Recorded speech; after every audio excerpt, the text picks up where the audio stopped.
আমাদের বিশ্বকবি রবীন্দ্রনাথ ঠাকুরের একটি রচনা, যেটি আমি বানিয়েছি। বাংলা ভাষা ও সাহিত্যে অসামান্য অবদানের জন্য রবীন্দ্রনাথ ঠাকুর আমাদের কাছে চিরস্মরণীয় হয়ে আছেন। 1861 খ্রিস্টাব্দে 7ই মে কলকাতার জোড়াসাঁকো ঠাকুর পরিবারে তিনি জন্মগ্রহণ করেন।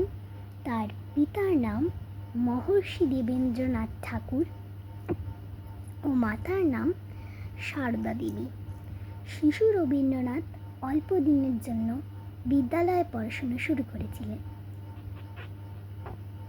বিদ্যালয়ে গণ্ডিবদ্ধ জীবন পছন্দ না হওয়ায় বাড়িতেই শিক্ষক মহাশয় গানের কাছে সকল পাঠ্য বিষয় অধ্যয়ন করেন। সেখান থেকে আর 1 বছরেরও বেশি সময় ইংরেজি ভাষা ও বাংলা সাহিত্য চর্চা করেন। বিদ্যালয়ে কোনো ডিগ্রি তিনি লাভ করেন, কিন্তু শিক্ষাক্ষেত্রে যে অসামান্য অবদানের জন্য পরবর্তীকালে সেই বিদ্যালয়ে তাকে শিক্ষার সম্মান ডিলিট উপাধিতে ভূষিত করা হয়েছিল এবং ব্রিটিশ সরকার তাকে নাইট উপাধি দিয়ে সম্মানিত করেছিলেন। রবীন্দ্রনাথ ঠাকুর ছিলেন অনেক প্রতিভার অধিকারী।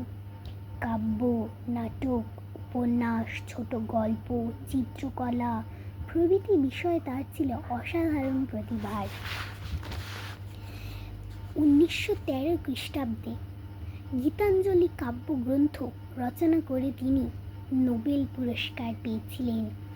1919 খ্রিস্টাব্দে পাঞ্জাবের জালিয়ানওয়ালাবাগে নৃশংসভাবে নিরীহ জনসাধারণকে হত্যাকাণ্ডের প্রতিবাদে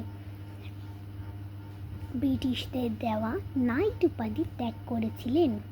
ভারতবর্ষ ও বাংলাদেশের জাতীয় সঙ্গীত তারই রচনা করা। বিশ্বকবি রবীন্দ্রনাথ ঠাকুর বাংলা সাহিত্যে যে অসামান্য অবদান রেখে গেছেন তা যুগ যুগ ধরে আমাদের প্রেরণা দেবে। 1941 খ্রিস্টাব্দে 7ই আগস্ট কলকাতার জোড়াসাঁকোর পৈতৃক বাসভবনে এই মহাকবি শেষ নিঃশ্বাস ত্যাগ করেন। নমস্কার।